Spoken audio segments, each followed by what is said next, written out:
Bonjour mes chers amis, c'est votre sœur Massawa. Je suis venue seulement parce que je voulais parler de quelque chose. Et j'aimerais bien, vous qui sont dans la lutte comme nous, vous puissiez donner ce message à Claudicia, n'est-ce pas? Nous apprécions ses efforts, mais nous ne voulons pas que Claudicia vienne nous énerver. Vous comprenez? Claudicia ne peut pas se tenir devant les Africains et surtout devant les Congolais pour nous dire que Kagame c'est l'homme idéal, Kagame c'est un président bien qui se bat pour je ne sais pas quoi et quoi et quoi. Je vais te dire quelque chose, Claudicia, si tu ne sais pas de Kagame, j'aimerais bien que tu vas d'abord te renseigner. Qui est Kagame? Kagame c'est le déstabilisateur de la région des Grands Lacs, si tu ne le savais pas. Kagame s'est mis avec des Américains pour déstabiliser cette région des Grands Lacs. Kagame, c'est le déstabilisateur du Congo, c'est le déstabilisateur du Rwanda. Kagame et Museveni, ce sont des gens qui ont accueilli l'Africom sur leur terre pour exploiter les enfants de l'Afrique. Aujourd'hui, vous avez l'Africom qui entraîne les Ougandais et les Rwandais pour l'intérêt de l'impérialiste.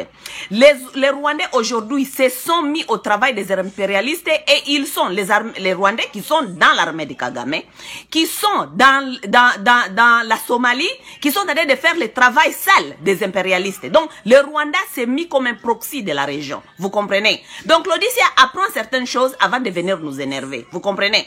Il ne faut pas venir dans la combat à 23h et nous sommes presque minuit. Ok? Donc, il ne faut pas venir dérouter le message de ces combats. Renseigne-toi. Il ne faut pas croire que Kagame a accepté d'accueillir tous les réfugiés africains qui sont dans la Libye, chez lui, jusqu'il paraît 30 000 réfugiés.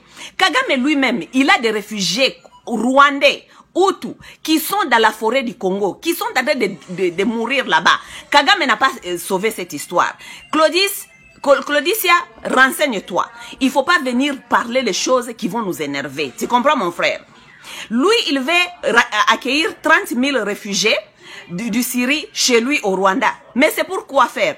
Kagame, c'est un malin. Lui, il ne fait rien pour rien.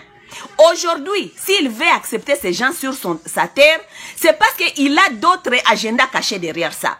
Le Rwanda, Kagame et Museveni sont en train de prendre les enfants africains et les exploitent, les envoient dans les guerres, les guerres des Américains, dans la Somalie. Ils envoient les enfants africains dans la guerre des Américains. En Libye, ils envoient. Ce sont ces enfants africains qui sont en front pour les Américains dans les villes là où il y a des guerres. Renseigne-toi de savoir qu'est-ce qui s'est en train de se passer dans cette région. C'est à cause de Kagame que l'Est de la République du Congo est déstabilisé. Kagame a tué Habyarimana. Il a envahi le Rwanda.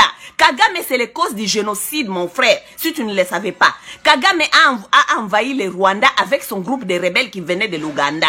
Ils ont déstabilisé le Rwanda, ils ont tué Habyarimana. Le Rwanda qui était un pays stable et le Rwanda qui était un pays souverain. Kagame a déstabilisé ces pays. Il s'est fait passer aujourd'hui comme si c'est lui le sauveur des Tutsis. Kagame n'a sauvé aucun Tutsi parce que c'est Kagame qui a sacrifié les Tutsis qui étaient à l'intérieur de Rwanda pour se faire passer comme un victime. Kagame n'a perdu personne dans ce génocide parce que Kagame, lui, il était déjà en Ouganda et ses amis étaient en Ouganda et tous leurs amis, leurs familles étaient en Ouganda. Donc les gens aujourd'hui qui siègent au pouvoir de Kagame au Kigali, ils n'ont perdu personne parce que leur famille était en Ouganda. Tu comprends? Donc, Claudicia, pardon, il faut pas venir nous énerver. Parce que lorsque tu parles les choses comme ça, c'est comme si moi, Massawa, qui est du Congo, qui est de cette région, donc Kagame est en train de déstabiliser. C'est comme si tu es en train de parler des Juifs de Hitler. Tu es en train de dire aux Juifs, devant les Juifs, que Hitler, c'était un gardien. Claudicia, renseigne-toi. L'Africom est où aujourd'hui dans l'Afrique? L'Africom est dans le Rwanda et dans le Ouganda. Et c'est avec cet Africom que les Américains viennent entraîner les enfants africains pour aller faire leur sale travail ailleurs. Les Ougandais aujourd'hui et les Rwandais qui sont entraînés par l'Africom, ils sont en Somalie en train de tuer là-bas. Ils sont dans la Libye en train de tuer là-bas. Ils sont en Irak. Les documentaires sont là. Va dans le YouTube et il faut voir qu'est-ce que l'Africom est en train de faire dans la région des Grands Lacs. Avec qui l'accompagne? C'est Kagame.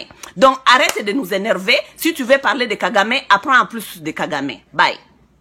Bonjour mes chers amis, c'est votre sœur Massawa. Je viens de lire les propos de Claudicia. Il vient de me répondre parce qu'il y a personne qui lui a reproché ce que j'ai. C'était moi qui a fait la vidéo pour le remettre, en question sur les propos dont il a fait de Kagame. Ce que j'allais dire, c'est ça. Je vais vous lire un peu ce que Claudice vient d'écrire et je vais répondre à cela. Lis un peu ce qu'il vient de dire. Beaucoup cherchent les réponses de leur malheur dans la réussite des autres et ne regardent pas les raisons de leurs échecs. Ok, donc Claudicia est en train de dire que nous plaindre à propos de Kagame, c'est comme si nous cherchons à justifier notre malheur à côté de la réussite de Kagame, n'est-ce pas? Mais je voulais rappeler ceci à Claudicia et j'aimerais qu'il comprenne bien ce que je suis en train de dire, ok? J'aimerais dire ceci à Claudicia, c'est pour ça que je t'ai dit, il faut faire des recherches. Il faut faire des recherches de savoir pourquoi est-ce que les Américains ont armé le Rwanda et ils ont donné l'embargo au Congo, n'est-ce pas? Parce que le Rwanda est devenu le proxy des Occidentaux dans cette région. Donc on peut armer le Rwanda et faire l'embargo des armes aux Congolais, n'est-ce pas? Le Rwanda aujourd'hui n'a pas de minerais, mais le Rwanda est le premier exploitateur de coltan. Pourquoi? Alors que c'est le coltan qui vient du Congo, le Congo a jusqu'à 75% de coltan. World Reserve, ça veut dire les réserves du monde jusqu'à 75% c'est au Congo. Mais le Rwanda est devenu le premier produit exploitateur du coltan. Demande-toi pourquoi. Demande-toi pourquoi, Claudice.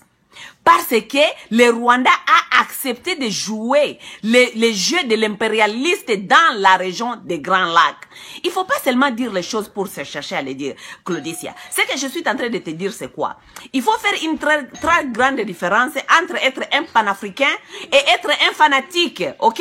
Le panafricanisme, c'est quoi? Le panafricanisme, ça veut dire chercher le bien-être de tout le noir, là où il habite, parce que nous sommes convaincus, tant que les panafricains, nous sommes les enfants d'une même racine, n'est-ce pas? Là où habitent les Africains, il faut qu'ils habitent bien et ils habitent dans le respect, n'est-ce pas?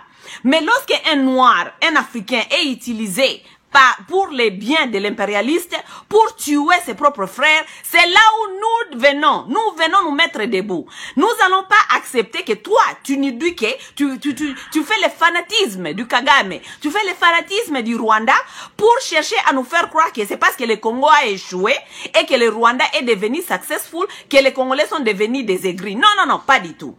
Ce que tu ne comprends pas, et va chercher les informations.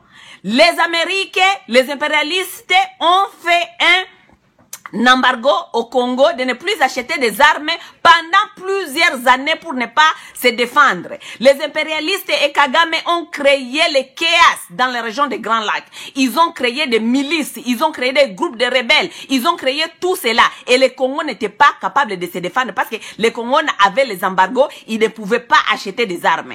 En même temps, là où les Congos ne pouvaient pas acheter des armes pour défendre sa territoire, pour défendre ce qui s'est passé dans l'Est de la République, là où se trouvent tous les coltans jusqu'à 75% des World Reserve, les réserves du monde, d'où le Rwanda qui n'a pas les coltans, qui est devenu le premier exploitateur du coltan, ok? Les Congos ne pourraient pas défendre cela parce qu'il avait l'embargo. Ce n'est pas parce que les Congos n'étaient pas capables. Les Congos avaient l'embargo des armes que les Américains lui avaient donné parce que les Américains à l'époque, jusqu'à aujourd'hui, sont en train d'entraîner le Rwanda par l'Africom pour contrôler la région. Claudicia, arrête de dire les choses que tu ne maîtrises pas, ok? Le panafricanisme n'a rien à faire avec le fanatisme. Si tu veux faire le panafricaniste, c'est bon, parce que tu es un Africain, tu es un descendant des Africains, et c'est normal que tu le fais. Mais n'oublie pas, il faut pas faire le fanatisme. La raison pour laquelle l'Afrique souffre aujourd'hui, c'est parce que ces présidents, ces chefs d'État, qui se sont mis maintenant au service de l'impérialiste. Si nous souffrons aujourd'hui, si les Africains fouillent en Libye aujourd'hui, c'est à cause qu'ils sont en train de faire le malheur dont leurs présidents, qui sont devenus des pions, des travailleurs des impérialistes, sont mis à la tête de ces pays pour faire souffrir les gens, pour servir les intérêts des autres. C'est ce que nous sommes en train de te dire. Si tu ne comprends pas cela, tu n'as qu'à coups, mon frère, comme les Ivoiriens disent. Donc, tiens assez, mets en bas. Parle de bien-être de l'Africain sans entrer dans les détails que tu ne maîtrises pas. C'est tout. OK?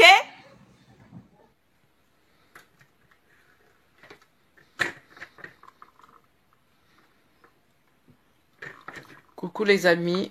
En tout cas, désolé de revenir une deuxième fois. Mais je voulais envoyer un message à Monsieur Claudie Siard. Si quelqu'un tombe sur ce message, please, faites-le lui parvenir. Voilà. Monsieur Siard, je m'apprêtais à me reposer quand je suis tombée sur vos propos disant encensant Kagame. Voilà, moi, si je viens ici vous laisser ce message, c'est que je pense que vous êtes en train de un peu vouloir rigoler avec les sentiments des Africains que nous sommes. Monsieur Siard, Claudie, il ne faut pas vous imaginer que vous êtes le détenteur des émotions. Il ne faut pas croire que vous êtes le seul à souffrir en tant que fils d'esclaves, descendant d'esclaves et patati et patata, parce que figurez-vous que nous, Africains, nous qui sommes restés de l'autre côté de l'Atlantique, les autochtones, nous avons souffert bien avant vous de la déportation, de l'arrachement de nos frères, de nos parents, de nos mères, de nos frères, de nos oncles, de nos grands-parents qui sont partis outre-Atlantique, arrachés sauvagement de leur terre. Nous en avons souffert et nous en souffrons encore, Claudie. Donc si toi tu souffres en tant que fils ou descendant d'esclaves, il faut savoir que tu n'es pas le seul. Ce genre de langage que tu tiens en disant que Kagame c'est un mec bien et tout, il faut que tu fasses attention. Parce que nous ne pourrons plus permettre des écarts de langage tels que celui que tu es en train de tenir. C'est ce genre d'ânerie là pour dire qu'un génocidaire, quelqu'un qui a tué 12 millions de morts au Congo, qui continue à tuer et qui continue à nous exterminer, et le génocide rwandais qui est encore sous sa tête, de dire que ce mec est un bon mec. Mais Claudie, il faut pas t'amuser avec les sentiments des gens. Franchement, là tu as déconné. Tu peux beau avoir dit tout ce que tu as dit là, c'est tombé dans l'océan. C'est comme si tu n'avais rien dit. Tout ce que tu as fait en amont ne compte plus. Parce que pour nous, vous voyez, les Congolais, tous les propos que tu as tenus là ont été dans nos cœurs comme un poignard, un coup de poignard. Kagame qui continue à nous tuer, qui continue à nous malmener, et qu'aujourd'hui vous voulez porter sur un plateau d'or. Mais il faut pas rigoler, hein. Nous sommes encore en train d'être exterminés là, à l'heure où tu encenses Kagame. Chez nous, c'est le feu. À l'est, on ne peut pas compter les victimes. Nous disons 12 millions de morts, mais il y en a plus. Les villages sont désertés, vidés de leur population, pour que Monsieur Kagame puisse aller prendre les migrants en Libye pour aller les implanter sur nos terres. Claudie, fais attention. Arrête avec tes âneries. Merci.